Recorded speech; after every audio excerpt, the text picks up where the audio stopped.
अगर आधी रात को आपकी बंद अलमारी के अंदर से कोई आपका नाम लेकर बुलाए, तो क्या आप उसे खोलेंगे? इस कहानी का अंत आपको सोचने पर मजबूर कर देगा।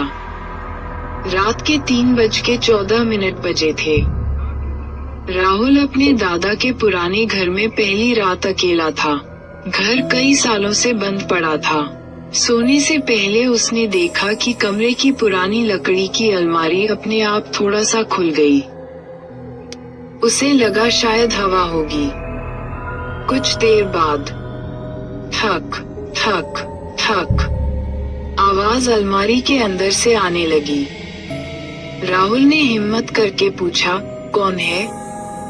अंदर से धीमी आवाज आई, राहुल, मुझे बाहर निकालो। राहुल का दिल जोर जोर से धड़कने लगा। उसने पूरे घर की तलाशी ली, लेकिन कोई नहीं था। जब वह वापस कमरे में आया, तो अलमारी पूरी तरह खुली हुई थी। अंदर सिर्फ एक पुरानी डायरी रखी थी। जैसे ही उसने डायरी खोली, पहले पन्ने पर लिखा था, जो भी यह डायरी पढ़ेगा, अगला नाम उसी का होगा। राहुल घबरा गया और डायरी बंद कर दी। उसी समय पूरे घर की बिजली चली गई। मोबाइल की टॉर्च जलाई, तो उसने देखा कि दीवार पर किसी ने खून जैसे लाल निशानों से लिखा था, अब बहुत देर हो चुकी है। अचानक पीछे से किसी ने उसके कंधे पर हाथ रखा। राहुल मुड़ा, लेकिन वहां कोई नहीं था।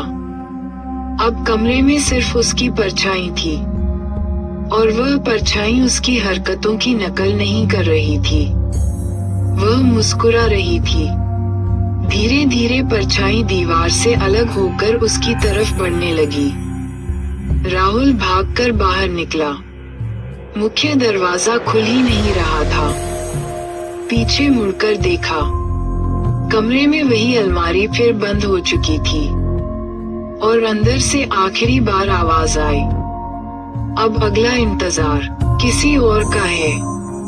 अगली सुबह गांव वालों ने घर का दरवाजा खुला पाया, लेकिन राहुल कभी नहीं मिला। कमरे की अलमारी में एक नई डायरी रखी थी, जिसके पहले पन्ने पर सिर्फ एक नाम लिखा था, राहुल। क्या आप ऐसी अलमारी कभी खोलेंगे?